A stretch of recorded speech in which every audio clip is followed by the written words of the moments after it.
हमारा टॉपिक है वो है यूटिलिटी। यूटिलिटी का मतलब होता है want satisfying power of a community. एक गुड को कंज्यूम करने से जब कंज्यूमर की इच्छा पूर्ति होती है उसको हम बोलते हैं यूटिलिटी। ऑब्जेक्टिव टर्म्स में इसको हम डिफाइन कर सकते हैं कि ये कंज्यूमर को एक गुड्स कंज्यूम करने से कितना सेटिस्फेक्शन मिला, हम उसको यूटिलिटी बोल सकते हैं। यूटिलिटी कुछ कैरेक्टरिस्टिक्स हम देख लेते हैं एक बार। पहला है यूटिलिटी सब्जेक्टिव। इसका मतलब है यूटिलिटी आपका पर्सनल होता है।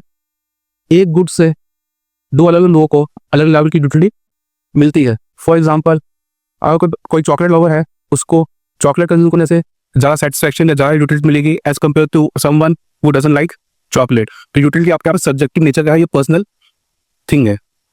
दूसरा सा कैरेक्टरिस्टिक है वो है utility is not measurable. Utility को मेजर नहीं कर सकते। सिंस आपका यूटिलिटी सब्जेक्टिव नेचर का होता है, पर्सनल लेवल का होता है, इसको हम क्वान्टिफाई नहीं कर सकते। लेकिन कुछ इकोनॉमिक्स हुए हैं जैसे कि मार्शल, अल्फ्रेड मार्शल, वो अज्यूम करता है कि यूटिलिटी को हम मॉनेटरी टर्म्स में मेजर कर सकते हैं। मार्शल का कहना है जब कोई कंज्यूमर किसी एक गुड को खरीदने के लिए स्पेंड करता है, पैसा खर्च करता है, उसको उतने लेवल की यूटिलिटी मिलती है मॉनेटरी टर्म्स में। ये मार्शल का मानना है। वैसे इन जनरल आपका यूटिलिटी होता है वो नॉट मेजरेबल होता है, उसको हम मेजर नहीं कर सकते।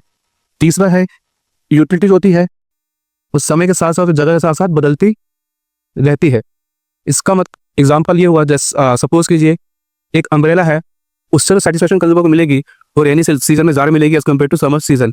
तो यहाँ पे देख सकते हैं कि समय के साथ साथ यूटिलिटी जो है अम्ब्रेला से मिलेगी किसी कंज्यूमर को, वो बदलती यहाँ पर आपको दिख रही है। उसी प्रकार कोई हीटर है, हीटर की यूटिलिटी आपको कोल्ड प्लेस में ज़्यादा मिलेगी कंज्यूमर को एज कम्पेयर टू किसी हॉट प्लेस में। तो यूटिलिटी जो है वो समय के साथ साथ और जगह के साथ साथ बदलती रहती है। चौथा है utility is different from usefulness.